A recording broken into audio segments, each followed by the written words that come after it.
what a dud of a game, to be honest with you. 5 interceptions between both quarterbacks. Both quarterbacks that a lot of people think are in the top 10 of quarterbacks, with Mahomes obviously ranked as the number 1 quarterback in the NFL over his career since he entered the league. But the Kansas City Chiefs were able to get a 28-18 victory. But both quarterbacks could not find the end zone while passing. Purdy, 3 interceptions. Mahomes, 2 interceptions. You picked the 49ers to pull out this victory. They were favored by 1.5. I want to know, though, what was your reaction to Sunday's game between these two teams? Okay, well, my takeaways here, and I missed it. I picked the 49ers. I should have picked the Chiefs, and it was a mistake. I mean, the Chiefs power ranking, number 1 now.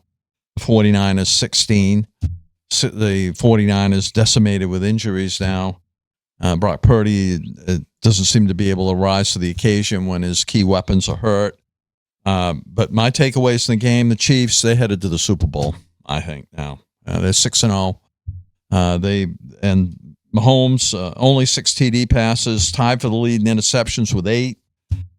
He's bound to play better the rest of the season. I just don't see him continuing to play like this. And them being 6-0, they mastered I think they mastered the art of winning ugly, which is almost always the hallmark of a great team. They find a way to win ugly. The Patriots did that in the late stages of their dynasty. They found ways to win ugly, and the Chiefs have mastered that now.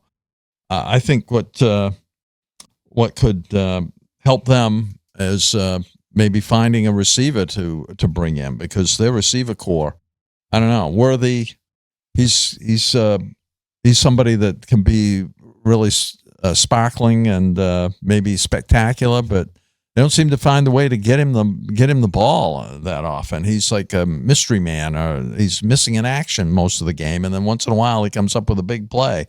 They're going to Travis Kelce a lot. He's 35 years old. He's taking some pretty hard hits. I don't think you can do that regularly, and that leaves you with people like Juju Smith-Schuster. I mean, he was injured actually in this game. Yeah, he got injured, and he's an inconsistent player. Who they got left? Who is Hardman? I guess they put him in there, and he's not a bad player, but he's not a number 1. So I think that could be a problem for them. The 2 picks that Mahomes had in this game, they weren't all his fault. The run game looks pretty good for them, and it was very supportive in this game. 7 players ran with the ball, so they spread the wealth around, and it worked quite well for them. Their defense, to me, they say defense wins championships. That to me is something you can look at the Chiefs and say, yeah, that could be it. Could be the secret sauce for them. The defense continues to play at a consistently high level. I see why they're ranked number 1 in the power rankings, although we could debate that the Ravens ought to be up there number 1 too. Oh, I'm sure we will. We're talking about the Ravens a little bit later. We're definitely debating that. I want to play a clip that I played on Friday. It's Steve Spagnuolo, defensive coordinator of the Chiefs, talking about Brock Purdy. And just take a listen to what he had to say before this matchup. I just think their system is built that they really can expose zone coverage, and yet I think they got enough skill that if you don't have the right people covering their men, that can be challenging too. I mean, it's going to start up front and stop in the run, and hopefully we can get the quarterback not to be in timing like he is, because I can't find a weakness in this quarterback. Every time I put the film on, I'm more and more impressed. Well, I found a weakness. It's adversity. That was a big question mark with Brock Purdy. He was on the deepest team with some of the highest talent with Christian McCaffrey, who is the best overall running back in the NFL. Receiving, running, doesn't matter. He was always the best. So the 49ers, in totality, they also have always had a phenomenal defense with talent all around and one of the best offensive head coaches in the NFL. So adversity did not come very often for Purdy and the Niners.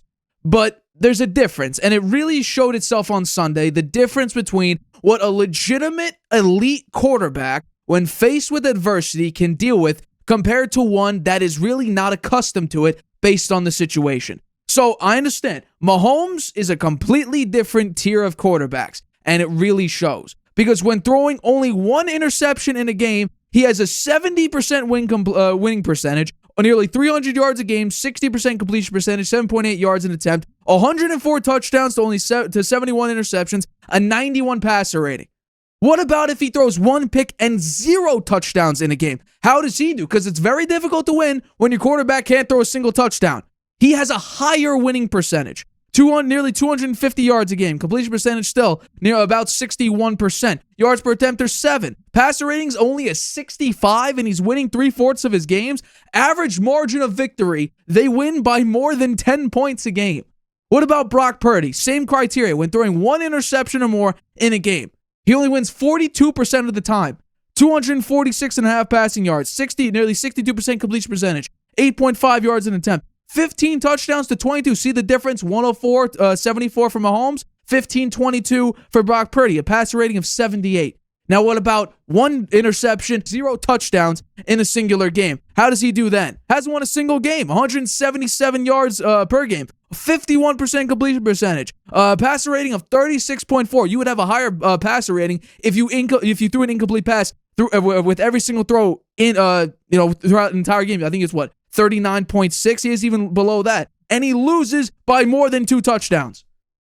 So Brock Purdy, when faced with adversity, he doesn't do very well. That's just flat out. When he makes a crucial mistake, he does not win games. And it gets even worse when he doesn't have his Avengers. With his Deebo Samuel, Brandon Ayuk, Trent Williams, Christian McCaffrey, it only gets worse. So this really showed. Yes, Brock Purdy is a really good quarterback, but he is not anywhere near the same tier as a Josh Allen, Lamar Jackson, Joe Burrow, or Patrick Mahomes. And Patrick Mahomes is in a tier by himself currently. Because like you mentioned, they are somehow finding ways to win when Mahomes leads the league in interceptions.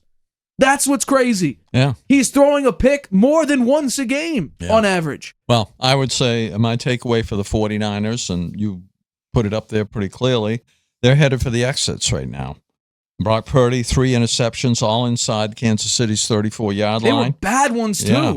With the final one in the end zone, right? And that you can't win a game like that. And the difference between the Chiefs and the 49ers, I'd say, is the Chiefs can survive a poor production game from the quarterback against a quality foe, and the 49ers just can't do that. No Deebo. Ayuk out for the season now after all of that hoopla about his contract and holding out and everything, and now he's hurt so badly he can't play at all. He's out for the season. No CMC.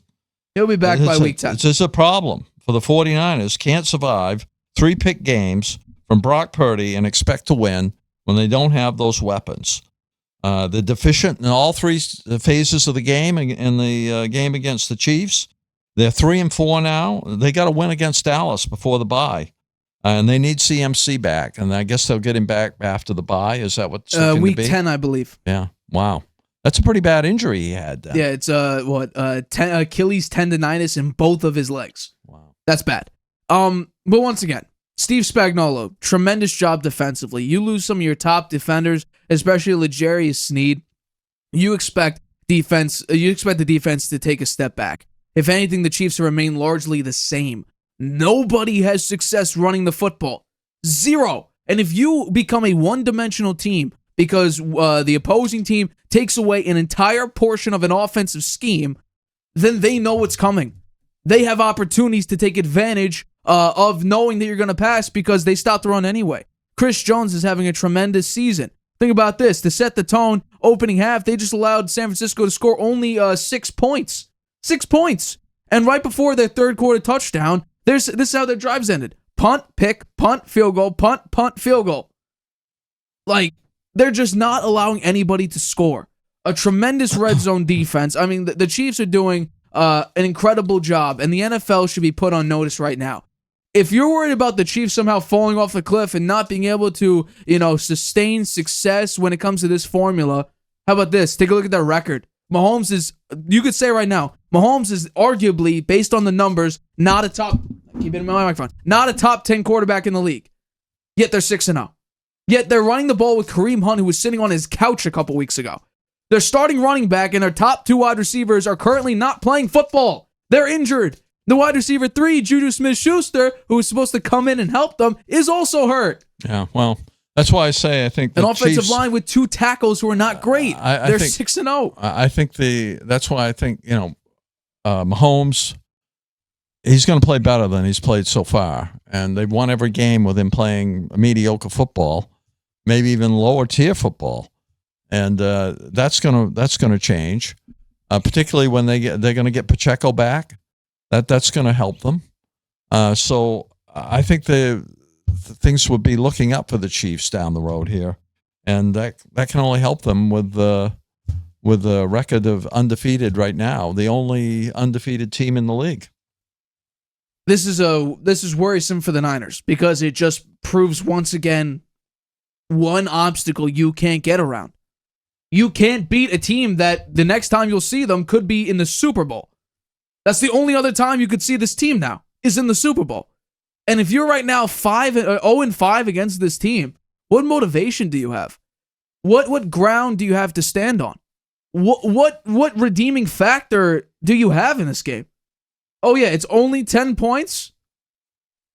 My quarterback threw 3 interceptions. Their quarterback threw 2 interceptions. Nobody could score an offensive touchdown for the quarterbacks. No one could throw a touchdown. It was a ugly game. Now you have to worry about, my running back could be back by week 10, or how hard are we going to push him? Because CMC is this offense. The red zone offense for the 49ers has fallen off a cliff because, again, CMC has a massive influence in the passing game, massive influence in the running game. Hell, he's even thrown touchdown passes. He's a factor in the passing game. Mm-hmm. Well, he should be well rested when they get him back, as long as his tendonitis is fixed. You would assume that, but I don't know. How hard are you going to push him? Because since he came to the Niners, he's been relatively healthy. But on Carolina, he was always banged up. He was always dealing with injuries. A couple of them were season-ending. So it really matters about how hard you want to push him.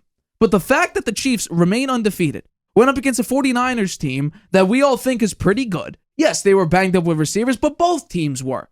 Yeah, you can worry about Deebo Samuel dealing with an illness, Ayuk now, ACL tear, CMC's gone. Okay, let's compare the two. Okay, starting wide receiver for both teams, not there. Wide receiver 2 for both teams, not there. Wide receiver 3 for both teams, not there. Starting running back for both teams, not there.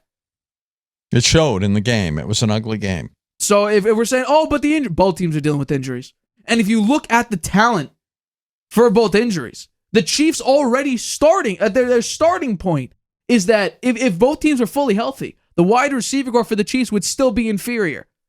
So I don't want to hear nothing about, but the injuries, Ayuk, Samuel, Jennings. I don't want to hear it. Because the Chiefs are winning with all those weapons already injured. In an offensive line that's not built the same. They don't have the best left tackle in the NFL. They don't have the best running back in the NFL. Isaiah Pacheco's not the best running back. Kareem Hunt for sure isn't the best running back, yet he's having a massive impact. 22 carries, 78 yards, and 2 touchdowns. Mecole Hardman, he's an end-around guy now. Short, quick plays, gadget plays, now hands off on jet sweeps. He even had a rushing touchdown in this game. If we're going to put Brock Purdy in he's a part of this group, great numbers, a lot of success early, then we have to be honest. Again, the question presents itself. How much of it is the team versus how much of it is him? We could see it from Mahomes. We see it from Josh Allen. We see it from Lamar Jackson. They have the biggest impact on their team. The system helps 100%, but it's the player making the plays themselves. Brock Purdy, we've seen it in this game, and we see it in a number of other games. Brock Purdy gets his help from the scheme and from his team, not from him making the plays that matter. We've seen it again. Mahomes had a 33-yard rush. And I do want to say something before we move on. The NFL the NFL banned, because Kenny Pickett did it in college, the fake slide. Can we implement something where both feet have to be out of bounds and then there's a penalty for a late hit out of bounds? Because Mahomes is doing something that I don't really appreciate, and I did pick the Chiefs to win. He's kind of faking going out of bounds, and then just running up the sideline. Because if he steps out of bounds, that 1 foot, there's going to be a flag thrown.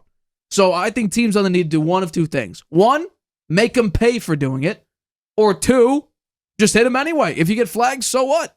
I think because Mahomes is doing it, he's playing the sideline beautifully. Teams got to go out and just deck him because that 33-yard rush was a fake go out of bounds. Because the game is so centered around protecting the quarterback, protecting the stars. If Mahomes is going to abuse that and kind of tiptoe along the sideline, and then defenders have to, okay, well, if I get hit, he's going to step out of bounds. A flag's going to be called. Is that now a calculated risk that teams should take? I'm not saying go out and go, old Steelers and headhunt or whatever that was, getting extra checks to injure players. But what I'm saying is, that wasn't the Steelers. Who was that? To Philadelphia. I thought that was Mike Tomlin. No, $10,000 for if you injure a player. No, I thought it was a Saints. It was the Saints. That's right, that Saints. Doing was it, that I'm forgetting his name. Doug someone? I don't remember. I forget his name. Yeah. Was it Joe Douglas, I think? Was that? I'm pretty sure it was. No. Joe Douglas is a GM. No, you're right. Jets. Who was the DC? Doug. He was the DC for the Jets. I forget what it was. I remember that he was the DC for the Jets, but I can't remember his name. Some with Doug, I think. But yeah, no, I think that's a calculated risk now. If Mahomes starts going out of bounds, hit him anyway. So what? Yeah. So what? Because it's getting ridiculous. 33-yard run when you're basically faking going out of bounds. That's my only real problem with it. But no, I picked the Chiefs to win. Mahomes now moves to 5-0, incredibly dominant. Although in this game, I don't know how dominant you want to say. He had a 44 passer rating. He normally doesn't win games like that. But yeah, I think this really shows the disparity between the actual elite quarterbacks and the ones that are just really good. Brock Purdy still needs to prove that he's elite. And now with some of his top weapons out, this is going to start his resume on being really elite. Otherwise, he's still part of the really good category. The system helps him more than he's making the plays for. There's only a number of quarterbacks that have that. Josh Allen, Lamar Jackson, Mahomes, and I think, Josh Allen, Lamar Jackson, Mahomes. Those are really the only three that are super influential to their own team. Other quarterbacks, they're really, really great, but they don't fall into I'm the offense. I make the biggest impact. Hi, everybody. Thanks for watching. Make sure you subscribe here to get the latest from the show. Also, if you want to check out the full episode, make sure you click the I in the top right-hand corner right now. If you want to listen to this show anywhere you go, make sure you go to anchor.fm/The Harvey Hour or anywhere you get your podcasts.